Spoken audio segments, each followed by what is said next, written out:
धरणातील पाणीसाठा 31 ऑगस्ट पर्यंत पिण्यासाठी राखीव. पावसानं ओढ दिल्यानं जलसंपदा मंत्र्यांचा निर्णय. उपलब्ध जलसाठा अत्यावश्यक गरजांसाठी वापरण्याचे आदेश.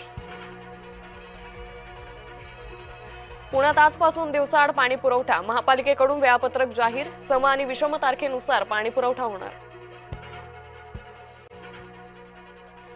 सोलापूरच्या माळशिरसमध्ये वाहन विहिरीत कोसळून 8 भाविकांचा मृत्यू. राज्य सरकारकडून मृतांच्या वारसांना 5 लाखांच्या मदतीची घोषणा.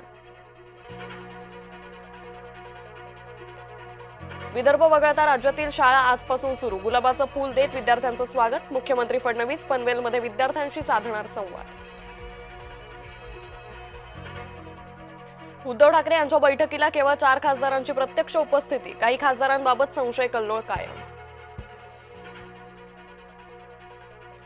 माझ्या नावानं पैसे मागत असेल तर राजीनामा देईन. पर्यावरण मंत्री पंकजा मुंडे यांचं विधान चर्चेत. क्राऊड वर्कच्या मागे लपून बसू नकोस. कुणाल कामरानं प्रणित मोरेला सुनावलं.